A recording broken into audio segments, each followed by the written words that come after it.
Hello students, good morning. You are connected with RK Swatch for Mathematics 10 plus 2. Today we are going to discuss about the chapter vectors and topic is third exercise solution 11th sum. क्या है sum number 11th में? Show using vectors that the following points are collinear. क्या show करना है कि जो following points हैं वो कोलिनियर हैं, ये शो करके दिखाना है। अब पॉइंट्स दिए गए हैं और 3 पॉइंट्स हैं, उनको कोलिनियर शो कैसे करें, प्रश्न ये है। अब इसके लिए हमें वही बात फिर आ रही है कि 2 वेक्टर हम कह देंगे पैरेलल है और उनका एक पॉइंट कॉमन है, तो बोल देंगे कि वो तीनों पॉइंट्स कैसे हैं, कोलिनियर। ठीक है, उसके लिए कैसे करते हैं, let point A B C, यानी कि ए बी सी नाम दे दिए हमने इनके पॉइंट्स के, ये गिवन है। तो position vector of A B C are, इनके पोजीशन वेक्टर हो जाएंगे -3 i cap plus 5 j cap.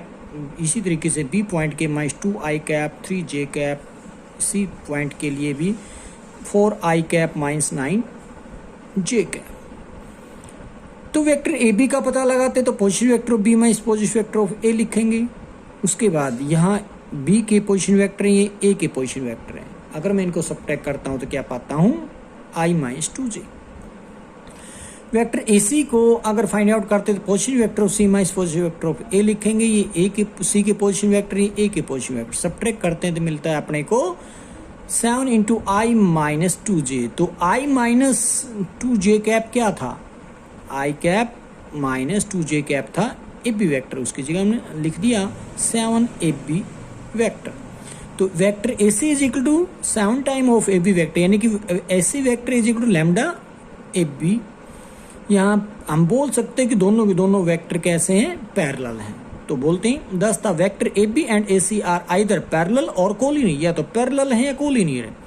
Collinearity में एक छोटी सी बात और आ जाती है, पॉइंट का कॉमन होना जरूरी। यहाँ पर ए पॉइंट आपको कॉमन नजर आता होगा ए सी में और ए बी में, but A is a point common to both vector, hence points A B C are collinear. Second part में हम लेट कर लेते हैं point A B C, given points है। Position vector of A B C क्या बन जाएंगी, 2 i cap plus 4 j cap, B के हो जाएंगे 7 i cap plus 9 j cap, C के हो जाएंगे minus i cap plus j cap. Vector A B का पता लगाते तो position vector of B minus position vector of A लिखा जाएगा। बी के पोजीशन वेक्टर उठाकर लिखे यहाँ पर, ए के पोजीशन वेक्टर लिखे यहाँ पर। इसमें से इसको सब्ट्रैक्ट करते हो तो मिलेगा आपको 5 time of i plus j cap. Vector A C रहता है position vector of C minus position vector of A, that is A, ये सी के पोजीशन वेक्टर, ए के पोजीशन वेक्टर। जैसे सब्ट्रैक्ट करते फिर से आपको -3 कॉमन लेने के बाद -3 into i cap plus j cap.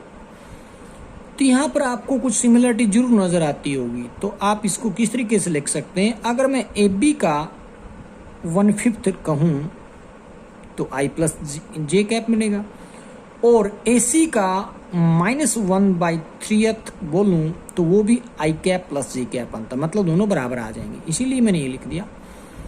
तो यहाँ बोल सकते हैं vector A B is equal to -5/3 time A C, that means A B vector is equal to lambda A C vector, और ए पॉइंट कॉमन है तो कोलिनियर बोल देंगे चल के। Thus the vector AB and AC are either parallel or collinear, but A is a point common to both vector, hence points A, B, C are collinear.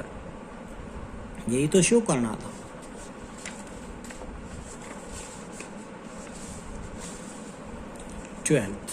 Find the coordinate of the tip of the position vector which is equivalent to vector AB, where coordinates of A and B are these। तो यहाँ पर एक statement को समझना बहुत जरूरी है। Simply नहीं बोला गया कि हमें क्या पता चाहिए, तो इसलिए फिर से एक बार दोबारा पढ़ते हैं। Find the coordinate of the tip, coordinate पता लगाने के लिए, बट किसके, टिप के, कौन से टिप के, ऑफ द पोजीशन वेक्टर के टिप के कोऑर्डिनेट का पता लगा। अभी पोजीशन वेक्टर के टिप होता क्या है, पर्सन ये आ जाएगा आपको, जो कि इक्विवेलेंट है ए बी के इक्विवेलेंट है, यानी कि इक्वल रख सकते हो आप ए बी के। वो ए पॉइंट दिया गया, बी पॉइंट, तो सबसे पहले हम वेक्टर ए बी को निकाल लेते हैं। Let O be the origin and O P be the vector equivalent to vector A B. तो ए बी वेक्टर की, यानी कि जिसकी हमें तलाश है, किसकी तलाश है, टिप, यानी कि पोजीशन वेक्टर ऑफ किसके, यानी कि टिप ऑफ पोजीशन वेक्टर, मतलब ओपी की बात जो कर रहा हूं मैं यहां पर, यानी कि एक तरीके से पी पॉइंट की तलाश है, जो कि एक ए बी वेक्टर के इक्विवेलेंट है। देन वेक्टर ओ बी क्या हो जाएगा, अगर मैं ओ को ओरिजिन लेकर चलता हूं, पी अपने पास पॉइंट क्या होगा, एक्स का कॉमा वाई, तो ओ पी बनेगा X I cap plus Y J cap, और पी अपने पास एक्स कॉमा वाई है। Tip of the position vector O B is required point, तो क्या हो जाएगा, जो पोजीशन वेक्टर जिसकी बात कर रहे हो ओपी, जो उसकी जो टिप रहेगी वो ये है रिक्वायर्ड पॉइंट, यानी कि वो बात कर रहे हैं पॉइंट पी की, ठीक, क्योंकि ओपी के अंदर P is the point, O is the origin. तो वेक्टर ए दिया गया, पॉइंट ए दिया गया, पॉइंट बी दिया गया। अब पोजीशन वेक्टर ऑफ ए की बात करते हैं, minus I cap plus 3 J cap. Position vector of B की बात करते हैं, minus 2 I cap plus J cap. अब पता लगा लेते हैं वेक्टर ए बी, तो position vector of B minus position vector of A, तो बी की पोजीशन वेक्टर लिखे, उसमें से ए की पोजीशन वेक्टर माइनस करते तो minus I cap minus 2 J cap बनता है। R vector of P is equal to vector A B, कहाँ से गिवन है, कहाँ दिया गया है, ये रहा, which is equidistance to vector A B. क्या इक्विडिस्टेंस है, tip of the position vector, और tip of the position vector को मैं क्या कह रहा हूं यहां पर, वेक्टर ओपी कह रहा हूं। तो हमने वेक्टर ओपी को यहां निकाल चुके हैं, X I cap plus Y J cap, that is equal to, किसके इक्वल रख देंगे, वेक्टर ए बी के, जो कि आ चुका minus A cap minus 2 J cap. यहां से कंपैरिजन करके हमें पता लगता है एक्स की वैल्यू -1 है, वाई की वैल्यू -2 है। Hence the coordinate of the tip of the position vector equivalent to AB are क्या बन जाएंगे, -1, -2। Next, if the position vector A vector of a point 5, n is such that magnitude of vector A is 13, find the value of n। फिर से यहाँ पर जैसे कि यहाँ पर आया था tip of the position vector किसको बोलते हैं, coordinate of tip of the position vector, उसी तरीके से यहाँ पर भी स्टेटमेंट कुछ थोड़ी सी आपको डाउटफुल नजर आएगी। If the position vector of vector A of a point of the point, यानी कि पोजीशन वेक्टर वेक्टर ए के बात कर रहा है और जिसके पॉइंट दे रखा है 5, n इज सच दैट, वो इस तरीके से है कि वेक्टर ए का मैग्नीट्यूड 13 है। Find the value of N, N की वैल्यू का पता लगाने के लिए कहा है। तो क्या दिया है, क्या पूछा है, ये दो बातें क्लियर कर लें, दोबारा से चलते हैं। If the position vector vector A of the point, एक ऐसे पॉइंट का पोजीशन वेक्टर वेक्टर ए का यानी कि जिसका पॉइंट है 5, n, उसका पोजीशन वेक्टर इस तरीके से है कि उसका मैग्नीट्यूड 13 है। कहने का मतलब पोजीशन वेक्टर निकालना है किसके, वेक्टर ए के, और उसको हम क्या रखेंगे, उसका मैग्नीट्यूड वेक्टर ए का 13 रख देंगे, वहां से n की वैल्यू निकालने के लिए। Vector A is a position vector of point 5, n, तो जो पॉइंट दिया गया है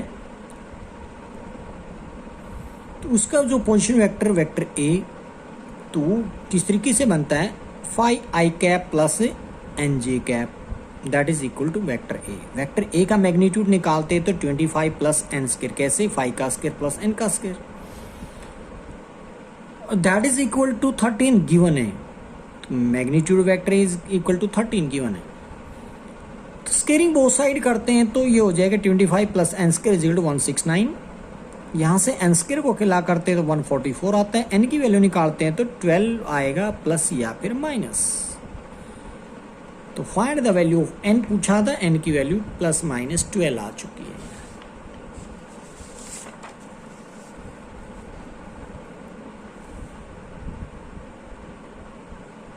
next, if A, B, C, D are vertices of parallelogram and A, B, C have the coordinate A, B, C respectively, find the coordinate of vertex D. D vertex के coordinate का पता लगाना, जबकि A, B, C points दे रखे हैं और क्या है वो भी किसके, पैरेललोग्राम के। तो आप जानते होंगे पैरेललोग्राम के अंदर क्या क्या प्रॉपर्टीज होती हैं, क्या क्या कैरेक्टरिस्टिक होती हैं। Opposite sides parallel and equal होती हैं। Let the coordinate of required vertex D be x, y। D के हमने मान लिए कोऑर्डिनेट x, y है and ABCD is a parallelogram दिया गया है। पैरेललोग्राम ABCD है और D के कोऑर्डिनेट्स हम लेट कर लेते हैं x, y। Therefore the side AB and DC are equal and parallel. क्या कह रहे हैं, side AB and DC are equal and parallel. तो AB और जो DC हैं वो कैसी है, पैरेललोग्राम होने के मतलब, मान लीजिए मैं अगर ड्रॉ कर लेता हूं एक पैरेललोग्राम, इस तरीके से बनेगा A, B, C, D। वो क्या कह रहे हैं यहां पर, sides AB and DC, AB रहा DC रहा, यानी कि डायरेक्शन भी इधर ही बोली गई है, वो इक्वल और पैरेलल है। क्यों है, क्योंकि opposite sides of a parallelogram are equal. तो show vector AB is also vector DC, direction के अकॉर्डिंग भी आप इसको इक्वल बोल सकते हो। देन वेक्टर AB को लिख सकते हैं position vector of B minus position vector of A, that is equal to position vector of C minus position vector of D। अब मेरे को पता है B के पोजीशन वेक्टर क्या है, A के क्या है, C के क्या है, D के क्या अभी अभी लेट किए हैं, तो उनमें वैल्यू डाल दी जाएंगी। अब सोल्व करते हैं तो इस तरीके से बनता है, आई कैप जे कैप के यहाँ से कंपैरिजन करते हैं तो इसका आई कैप का कोफिशिएंट -x है, इसका -1 है, तो -x is equal to -1, x की वैल्यू 1 आ जाएगी यहाँ से। और दूसरा जे कैप का कोफिशिएंट -y+2 है, तो यहाँ पर +1 है, तो -y+2 को +1 के इक्वल रख लेते हैं, तो वहाँ से y की वैल्यू क्या आती है, -3। अब x और y की वैल्यू आ चुकी है, यही तो हमारे पास जो लेट किए थे D के कोऑर्डिनेट्स, तो वही तो आंसर हो जाना है। Has the coordinate of vertex D are 1, -3। Next, let PQ be the vector whose magnitude is 8 units. PQ कोई वेक्टर है जिसका मैग्नीट्यूड 8 यूनिट है। It make an angle 60 degree with x axis. किसकी बात कर रहा है, PQ वेक्टर की बात कर रहा है जो x एक्सिस के साथ 60 डिग्री का एंगल तैयार करता है। अगर इस बात को समझने के लिए y एक्सिस है, ये x एक्सिस है, तो 60 डिग्री का एंगल बनाया उसने x एक्सिस के साथ, और ये क्या चीज है, PQ, ये Q है।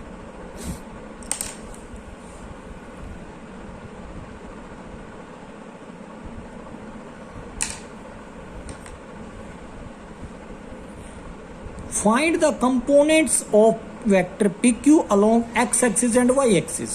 PQ के कंपोनेंट का पता लगाना है किसके अलोंग, x एक्सिस के और y एक्सिस के, यानी कि क्या होंगे।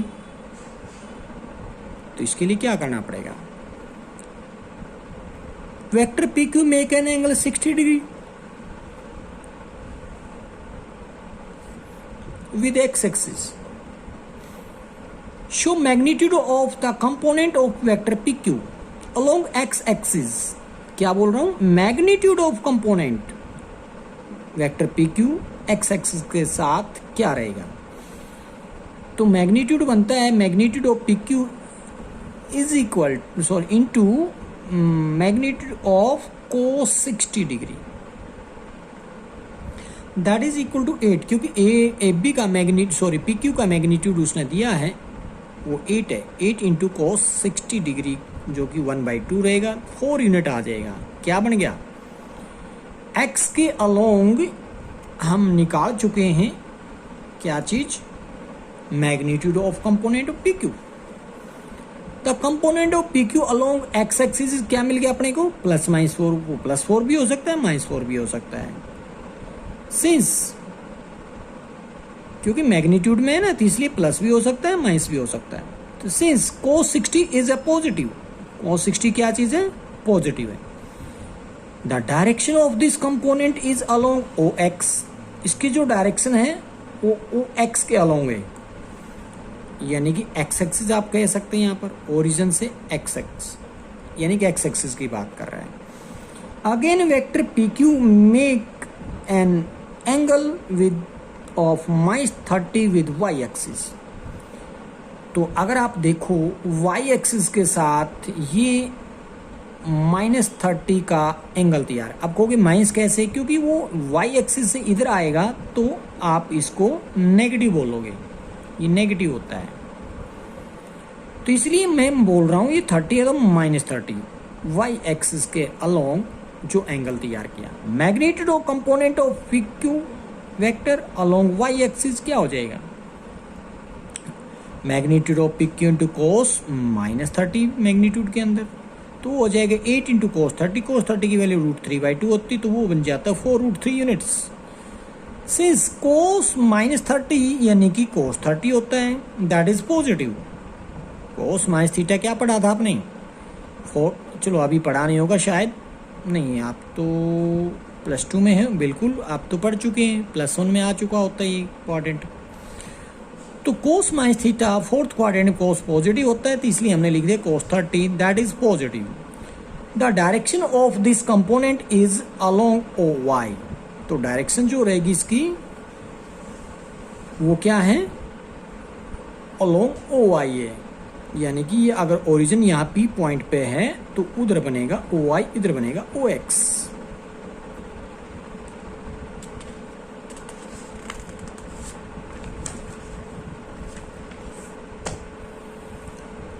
नेक्स्ट है find the magnitude of component of the vector A B where A is 1,0 and b is 5,0 along the direction y is equal to -x in the increasing direction of x। मुझे लग रहा है statement पर एक बार दोबारा से ध्यान देने की जरूरत है।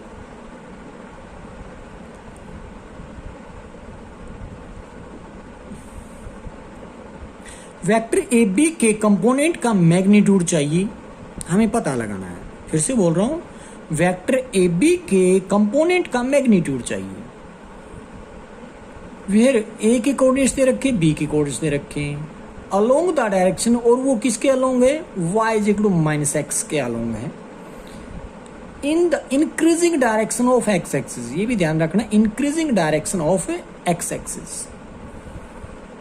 तो लेट कर लेते हैं O be the origin, O ये रहा, इसको ओरिजिन लेट कर लेते हैं। वेक्टर ए बी जो कि आप देख पा रहे होगे ए से बी की तरफ, ये पॉइंट 10 है और ये बी पॉइंट 50 है।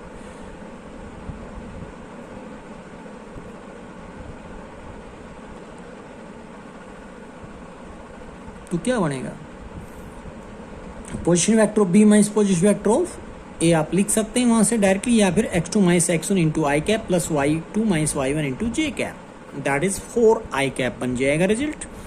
अब magnitude of vector A B is equal to क्या बनेगा, 4 का स्क्वायर का रूट यानी कि 4 यूनिट्स रह जाएगा। And vector A B act along O X, जो वेक्टर ए बी है वो ओ एक्स के साथ एक्ट कर रहा है, एक्स एक्सिस भी आप इसको बोल सकते हो। Now vector A B makes an angle of 315 degree, यानी कि 315 डिग्री का एंगल ए बी वेक्टर बना रहा है with the direction, with the directed line y is equal to -x। तो ये है वो लाइन जो कि y is equal to -x है। तो इसके साथ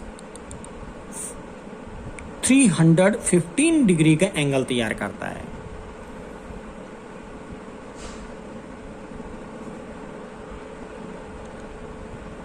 और वो भी इन the direction of x increasing, किधर की तरफ, जहां पर एक्स इंक्रीज कर रहा है, इस डायरेक्शन। तो उसको लिखेंगे cos 315 degree is equal to cos 360 minus 45, इसके इक्वल होता है। तो इसको आप लिख सकते हैं cos 45 1/√2 होता है, that is greater than 0, positive आया ना। तो मैग्नीट्यूड ऑफ रिक्वायर्ड कंपोनेंट क्या हो जाएगा, वेक्टर ए बी का magnitude into magnitude of cos 315, उसकी वैल्यू निकाल चुका हूं। तो 4 मल्टीप्लाई 1/√2 दैट इज 2√2 यूनिट, क्या बन गई 2√2 unit, magnitude of required component हो जाती है।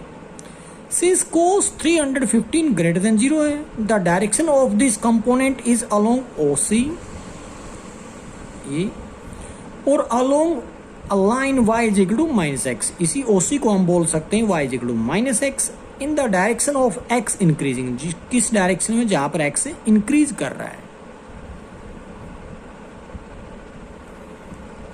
तो कंपोनेंट यानी कि वेक्टर कंपोनेंट निकालने की बात, जो मैग्नीट्यूड की बात की थी, वो क्या है 2√2।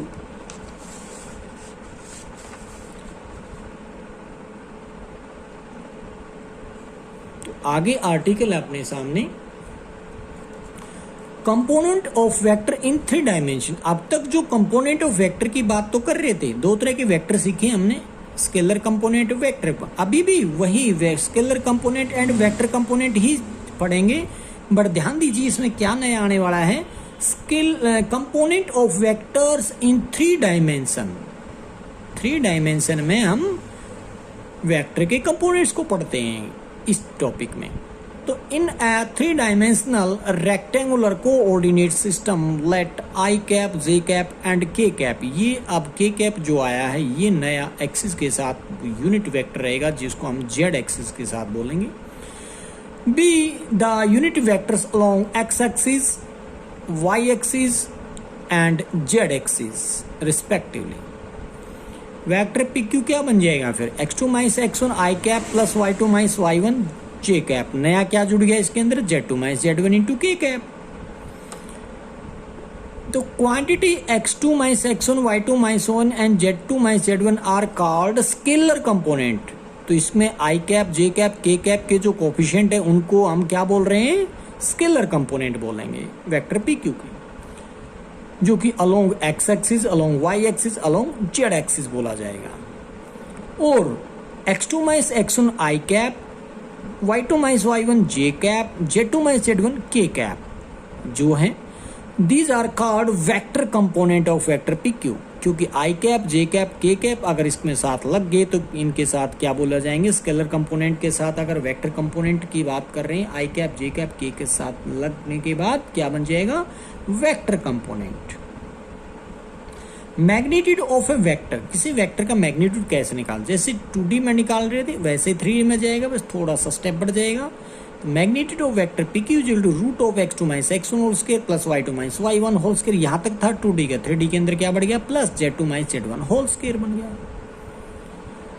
इफ p 0 0 0 एंड q है x y z are 2 points, then vector r जिसको आप बोलते हैं vector pq, that is x minus 0 into I cap, y minus 0 into J cap, z minus 0 into के कैप। तो कहने का मतलब, 0 माइनस करने का मतलब क्या होता है, x I cap, y J cap, z K cap ही लिख देंगे। एंड इसके मैग्नीट्यूड की बात करते तो root of X square plus Y square plus Z square, यानी कि स्केलर कंपोनेंट के स्क्वायर का सम डाल देंगे रूट के अंदर, that is magnitude. Vector joining 2 points, वैसे तो इस पॉइंट को भी हम पीछे सीख चुके हैं। तो अगर P पॉइंट कोई है x y z, Q है x2 y2 z, then vector PQ is equal to x2 minus x1 i cap plus y2 minus y1 j cap. यहाँ तक सीखा था 3D के अंदर क्या जुड़ गया, z2 minus z1 k cap. Magnitude of vector PQ is equal to, बात वही है, root of x2 minus x1 square plus y2 minus y1 square plus z2 minus z1 square. अब बात करते हैं डायरेक्शन कोसाइंस और डायरेक्शन रेशियो की। जो कि एक कंपोनेंट की टर्म में हम बात करेंगे। तो लेट कर लेते हैं vector A is equal to a1 i cap plus a2 j cap plus a3 k cap p any vector then the scalar component of vector a are the direction ratio of vector a। क्या बोल रहे हैं, जो scalar component रहेंगे ना vector A के, इस vector A के जो स्केलर, वैसे स्केलर कंपोनेंट कौन है यहाँ पर a1 a2 a3, these are the direction ratio of vector. तो हमने एक तरीके से डेफिनेशन दे दी, आपको बता दिया कि डायरेक्शन रेशियो क्या है। तो सिंपल लैंग्वेज में अगर बोल रहे हैं, जो स्केलर कंपोनेंट थे वही डायरेक्शन रेशियो होते हैं। दस direction ratio of vector A R कौन कौन से हो जाएंगे, a1, a2, a3। इस तरीके से हम इसको डायरेक्शन रेशियो को लिखते हैं। If we take unit vector parallel to vector A, then A cap is equal to vector A upon magnitude of vector A। तो क्या हो जाएगा, ये बनेगा।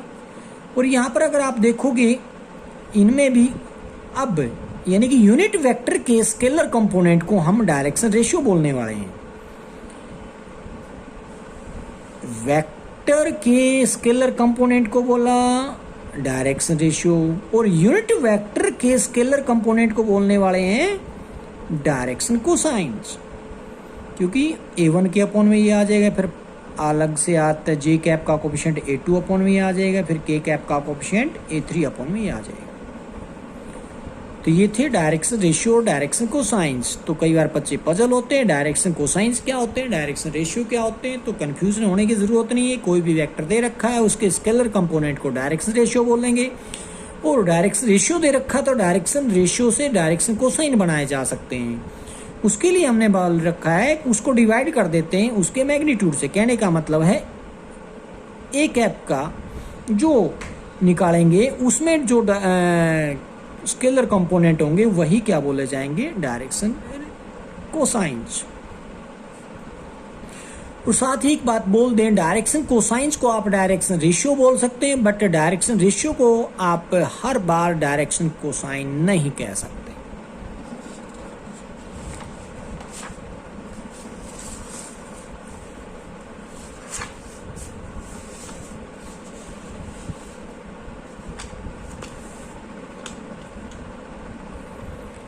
तो इन्हीं टॉपिक को दोबारा से पढ़ रहे, जो 2D में किया था अब काम 3D में करेंगे। तो मुझे नहीं लगता आप कुछ ज़्यादा बर्डन लेकर चलेंगे यहाँ पर, क्योंकि ये चीज़ आपको पहले से समझ है। बस छोटी सी नई बात आई है जेड एक्सिस की। Find the vector P Q joining the point P and Q having the following coordinates. Also find magnitude of vector P Q. पहले वेक्टर पी क्यू का पता लगाइए, बाद में उसके मैग्नीट्यूड का पता लगाइए। ये हमने 2D में बिल्कुल एज इट इज कॉपी था क्वेश्चन, ऐसा ही वहाँ पर 2D में था, अब 3D में आ चुके हैं। देखोगे एक्स वाई के साथ जेड एक्सिस भी आ चुका है। तो 4 पार्ट है, देखते हैं। The given points first part में दे रखे P 0 1 5 और Q दे रखा है -1 2 3। तो यहाँ पर हम कंपैरिजन करते तो x1 y1 z1, ये x2 y2 z2 है। तो उनकी वैल्यूज हम अलग अलग से बोल रहे हैं। यहाँ पर x1 की है, x2 की है, y1 की है, y2 की है, z1 की, z2। तो वेक्टर पी क्यू क्या पढ़ रहे थे अभी तो पढ़ रहे थे x2 माइनस y1 इंटू आई cap plus y2 minus y1 into जे cap plus z2 minus z1 into के कैप। तो उस तरीके से उनकी वैल्यूज डालेंगे तो क्या बन जाएगा, आई cap plus J cap minus 2 K cap बन जाता है। अब वेक्टर पी क्यू को क्या लिख सकते हैं आप कहोगे तो ये क्या चीज़ है, ये भी वेक्टर पी क्यू है। हम दूसरे तरीके की बात कर रहे हैं जो हमने 2D में भी सिखाया था। Position vector of Q minus position vector of P लिख सकते हैं। ये क्यू की पोजीशन वेक्टर है पी के, जैसे आप सबट्रैक्ट करोगे तो आई कैप नेगेटिव में प्लस में जे कैप माइनस में 2 के कैप, वही तो रिजल्ट वहाँ आया हुआ था, सेम आ रहा है। अब इसने मैग्नीट्यूड भी निकालने के लिए कहा था, magnitude of vector P Q is equal to root of किसका, उनके डायरेक्शन रेशियो के स्क्वायर का सम रूट के अंदर डाल देते हैं। यानी कि -1 का स्क्वायर प्लस 1 का स्क्वायर प्लस -2 का स्क्वायर का रूट, जो कि √6 आएगा। सेकंड पार्ट में कोऑर्डिनेट्स दे रखे पी के क्यू के, तो vector P Q is equal to क्या हो जाता है, position vector Q minus position vector P. उसको मानोगे minus I cap minus J cap. अगर मैग्नीट्यूड की बात करते हैं रूट ऑफ -1 का स्क्वायर प्लस -1 का स्क्वायर क्या बन जाएगा, √2 बन जाएगा। Next the given points R P ये दे रखे क्यू ये दे रखा है। सबसे पहले पी क्यू वैक्टर निकालते तो position vector of Q minus position vector of P कर दिया हमने यहाँ से। तो जैसे सब्ट्रैक्ट करोगे I cap minus 4 J cap minus 8 K cap पाओगे। Magnitude of vector P Q is equal to root of 1 का स्क्वायर माइनस 4 का स्क्वायर प्लस माइनस 8 का स्क्वायर, वो पाओगे 81 का root 9। The given points are fourth part में हमारे पास पी की कोऑर्डिनेट से क्यू की कोऑर्डिनेट से पॉइंट है, तो वेक्टर पी क्यू क्या बनता है, position vector Q minus position vector P. तो सब्ट्रैक्ट करोगे तो पाओगे 3 I cap minus 5 J cap minus 4 K cap. Magnitude निकालते हो तो माइनस 3 का स्क्वायर प्लस माइनस 5 का स्क्वायर प्लस माइनस 4 का स्क्वायर का रूट, जो कि बनेगा 50 का रूट, जो कि 5√2 लिखा जा सकता है।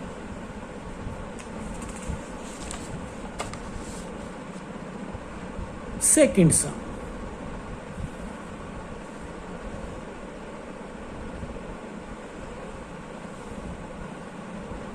The position vector of 2 points P and Q are. P के पोजीशन वेक्टर दे रखे हैं, Q की पोजीशन वेक्टर दे रखी है। इससे पिछले में उसके कोऑर्डिनेट्स दे रखे थे। अब है position vector. Find vector PQ और भी इजी हो जाता है। वेक्टर PQ निकालने का मतलब position vector of Q minus position vector of P लिख देंगे। Q के पोजीशन वेक्टर पहले लिखते हैं, माइनस में P के पोजीशन वेक्टर। जैसे सब्ट्रैक्ट करते हो तो 2 आई कैप नेगेटिव में प्लस 5 जे कैप माइनस के cap. This is the vector PQ। Third, if vector A is this, B is this, and find magnitude of vector A minus 2B vector। तो सबसे पहले A में से B का double subtract करेंगे, A vector में से वेक्टर B का डबल सब्ट्रैक्ट करेंगे, जो रिजल्ट आएगा उसका मैग्नीट्यूड निकालेंगे। तो A की वैल्यू दी गई, वेक्टर B की वैल्यू दी गई। सबसे पहले फाइंड आउट करते vector A minus vector B का डबल। तो vector A minus double of vector B, उसको सोल्व करोगे तो पाओगे minus I cap plus 6 J cap minus के कैप। अब हमें निकालना है इसका मैग्नीट्यूड, तो इसी का मैग्नीट्यूड निकाल देंगे। -1 का स्क्वायर प्लस 6 का स्क्वायर प्लस -1 का स्क्वायर का रूट, जो कि आएगा √38। इसमें से कोई भी बाहर नहीं निकल के आएगा नंबर। क्यों? क्योंकि कोई भी नंबर इसका कोफिशिएंट, इसका कोफैक्टर जो इसके फैक्टर जो हैं कोई भी होल नंबर में नहीं आ रहे हैं, इसलिए। Next fourth, find the sum of the vector. Vector A given है, वेक्टर B गिवन है, वेक्टर C गिवन। तो क्या पता लगाना है? सम। हमने केवल और केवल सम का पता लगाना है, यानी कि vector A plus vector B plus vector C का पता लगाना है। तो let vector R be the sum of vector A vector B vector C। तो हमने लिखा R vector is equal to vector A plus vector B plus vector C। तो A की वैल्यू प्लस B की वैल्यू प्लस C की value डालते, A plus B plus C की value डालेंगे तो उनको कैलकुलेट करने के लिए क्या करते हैं, आई वेक्टर को आई कैप को आई कैप के अंदर ऐड करेंगे और जे कैप को जे कैप के अंदर ऐड करेंगे, के कैप को के कैप के अंदर ऐड करेंगे, यानी कि लाइक टर्म को ऐड किया जाएगा। इसलिए मैंने आई कैप कॉमन ले ली, यहाँ 1 बचेगा, यहाँ -2 बचेगा, यहाँ +1 बचेगा, वही लिखा हुआ है। जैसे जे कैप कॉमन लेते हो तो -2 + 4 -6, ये रहा -2 + 4 -6। फिर के कैप कॉमन लेते हैं तो क्या बनेगा, 4 + 5 -7, 4 + 5 -7। कैलकुलेशन में आएगा 0 I cap plus -4 J cap plus 2 K cap, that is equal to 4 J cap plus 2 K cap, क्योंकि 0 आई कैप को लिखने का कोई भी औचित्य नहीं है। Next, find the unit vector in the direction of vector ए, जो कि गिवन है आई cap plus J cap plus 2 K cap. क्या पता लगाना है, यूनिट वेक्टर पता लगाना है in the direction of vector A, vector ए की डायरेक्शन में। ये वेक्टर ए है, एरो लगाना रहता है। वेक्टर ए की डायरेक्शन में ही यूनिट वेक्टर तैयार करना है। तो इसका मतलब क्या हो जाएगा, आप जानते होंगे इसके फार्मूले को। तो क्या रहेगा, unit vector in the direction of a vector A is given by A cap से यूनिट वेक्टर को रिप्रेजेंट किया जाता है, that is equal to vector A upon magnitude of vector A. तो पहले मैग्नीट्यूड ऑफ वेक्टर ए निकालते हैं, तो क्या बनेगा, √1 का स्क्वायर प्लस 1 का स्क्वायर प्लस 2 का square, that is equal to √6। Now A cap का पता लगा लो, तो 1/√6 इनटू में वेक्टर ए आ जाएगा आई cap plus J cap plus 2k cap. अलग अलग से आप इसकी कंपोनेंट्स को रख सकते हो, जैसे कि 1/√6 आई कैप प्लस 1/√6 जे कैप प्लस 2/√6 के कैप। तो ये जो यहाँ पर भी आंसर छोड़ना गलत नहीं था, ये भी ठीक था, ये भी ठीक है। Thank you.